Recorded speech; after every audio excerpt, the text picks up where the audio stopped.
Do you know what this is? This is a delicious chutney made with Lauki Chilke or squash peels which we normally throw away. So I'm going to show you how to make a great chutney with it. This is Opo Squash, Lauki or doodhi. Let me know what you call it. We are going to wash it properly and going to use the peels only. What to do with the squash? Make a curry out of it. I have posted the link. Please check on my channel. I have posted Lauki and chana dal recipe there.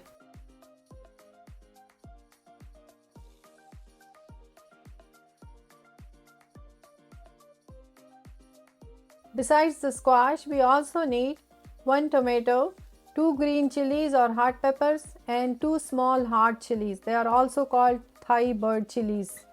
You don't like the heat? That's fine. You can reduce the amount by all means.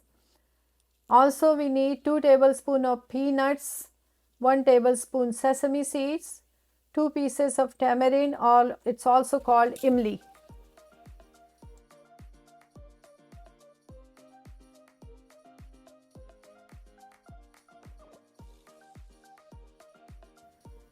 Now the fun begins. We are going to start with roasting our peanuts or groundnuts.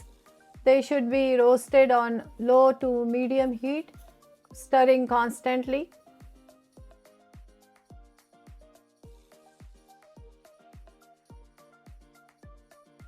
It is necessary to roast these nuts on low to medium flame, otherwise they can burn quickly since they are rich in oil. If you are allergic to peanuts or groundnuts, you can substitute it with any other nuts, or you can just leave it out or add more sesame seeds.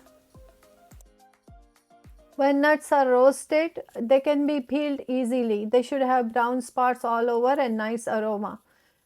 Peel or not to peel is totally up to you. It's a choice. Once they are done, we are going to move it to another plate or container, and then we will be roasting our sesame seeds also. So the nuts are roasted, they look ready. So we are going to move it to another plate, and it's time to roast the sesame seeds. It took me 4 minutes to roast or toast the nuts. Sesame seeds will take only 2 minutes to roast since our pan or kadai is already hot. Sesame seeds also called till in India. Do not roast it more than that, otherwise they will burn easily and then they'll be bitter. Sesame seeds are toasted.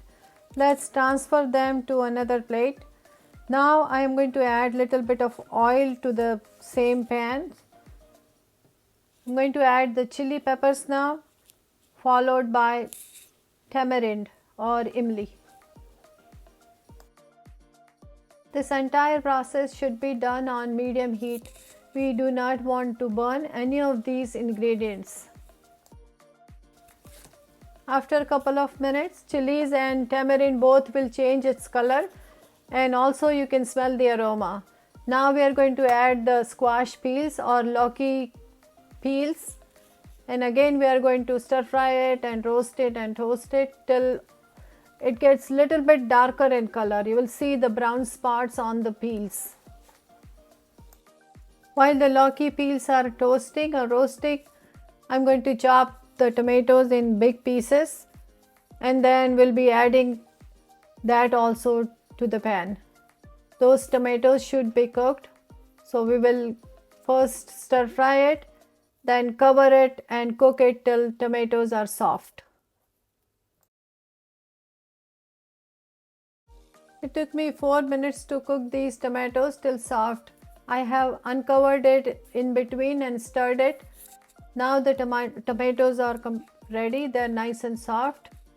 So we are going to add little bit of salt and then let this mixture completely cool down before we can blend it.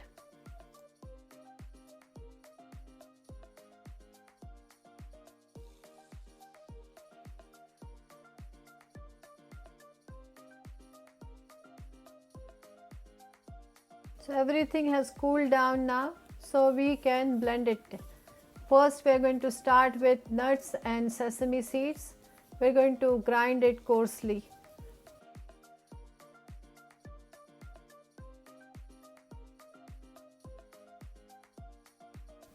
To the same jar, we are going to add our mixture.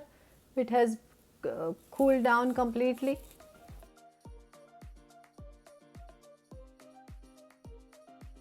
Also adding couple of tablespoons of water so it will grind properly.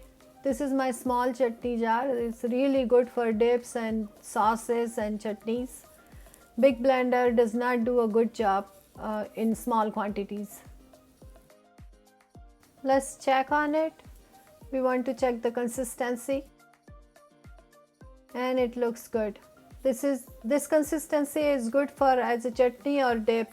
If you would like it little more runny or watery, by all means you can add more water to it.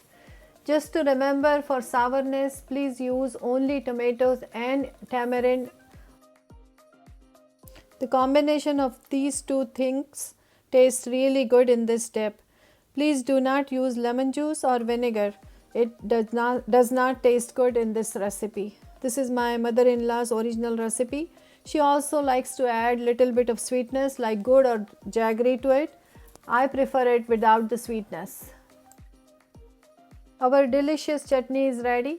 I really like to serve this with flatbread, or also called jwar bhakri, but it goes very well with many other things, so you can serve it any which way you like. So please subscribe for more simple recipes like this. Till then, goodbye.